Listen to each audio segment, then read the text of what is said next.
নমস্কাৰ ফেমিলি।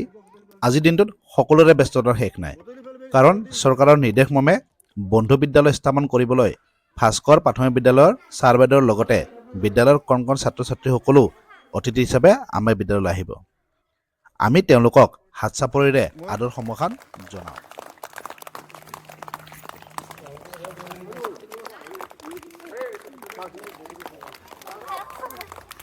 পোনপ্ৰথমে আমাৰ বিদ্যালয়ৰ ফালৰ পৰা ভাস্কৰ প্ৰাথমিক বিদ্যালয়ৰ প্ৰধান শিক্ষক পৱন ছাৰ তথা সহকাৰী শিক্ষয়িত্ৰী গৰৈ বাইদেউলৈ এখনিকৈ ফুলাম গামোচাৰে সম্বৰ্ধনা জনোৱা হয়।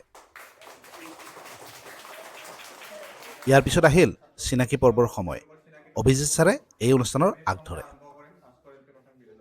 নমস্কাৰ, মোৰ নাম শ্ৰী হিয়াশ্ৰী দাস। নমস্কাৰ, মোৰ নাম নমস্কাৰ, মোৰ নাম পিয়ানম।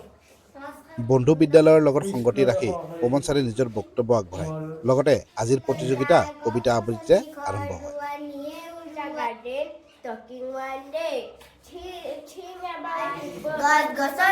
ইয়াৰ পিছত জুবিন দাক সুঁৱৰি মায়াবী গীতেৰে জুবিন দালৈ শ্ৰদ্ধাঞ্জলি আগবঢ়োৱা হয়।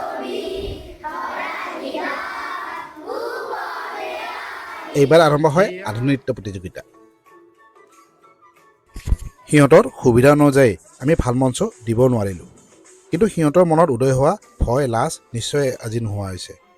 এই অনুষ্ঠানৰ মাজেৰে সিহঁতৰ অলপ হ'লেও সিহঁতৰ প্ৰতিভাবোৰ বিকশিত হৈছে।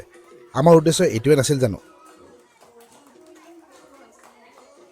সদয় শেষত কিছু খেল ধেমালিৰ মাজেৰে আজিৰ অনুষ্ঠানটোৰ সামৰণি পৰে। Good morning family. আজি আমাৰ বিদ্যালয়ৰ বন্ধু বিদ্যালয় বুলি ক'ব লাগিব। আমাৰ বন্ধু বিদ্যালয় ভাস্কৰ এল পি স্কুলৰ প্ৰধান শিক্ষক পৱন ছাৰ আমাৰ মাজত উপস্থিত হৈছে। গতিকে ছাৰে অলপ কৈ দিব। নমস্কাৰ। আমি আজি ভাস্কৰ প্ৰাথমিক বিদ্যালয় আৰু গণজিয়া আদৰ্শ এল পি স্কুলৰ আমি চৰকাৰৰ নিৰ্দেশমৰ্মে আমি বন্ধু বিদ্যা আজি স্থাপন কৰিছোঁ। গতিকে সমূহ ছাত্ৰ ছাত্ৰী খেলা ধূলা গান বজনাৰ মাজেৰে আমি অনুষ্ঠিত কৰিছোঁ। এই চৰকাৰে যি পদক্ষেপ লৈছে এইটো আমি ভাবিছোঁ যে আমাৰ ল'ৰা ছোৱালী সদায় এই বন্ধু বিদ্যাৰ মাজেদি উন্নত হ'ব বুলি মই চৰকাৰক ধন্যবাদ জনাইছোঁ। ছাৰলৈ ধন্যবাদ থাকিল। এনেকুৱা অনুষ্ঠানবোৰে ল'ৰা ছোৱালীৰ মাজত থকা একতাবোৰ বঢ়াই তোলে। তাৰপিছত আমাৰ কিবা ভয় ভাৱ এখন মঞ্চ দিব পাৰোঁ। গতিকে আগন্তুক দিনবোৰতো এনেকুৱা এখন প্ৰগ্ৰেম কৰিম বুলি আমি ভাবিছোঁ ছাৰৰ লগত। গতিকে ধন্যবাদ থাকিল সকলোলৈ। এইবাৰ আহিল বিদায় দিয়াৰ পাল, কিন্তু তাৰ আগতে আমাৰ ছাত্ৰী চৌহানাই কি ক'লে চাওকচোন।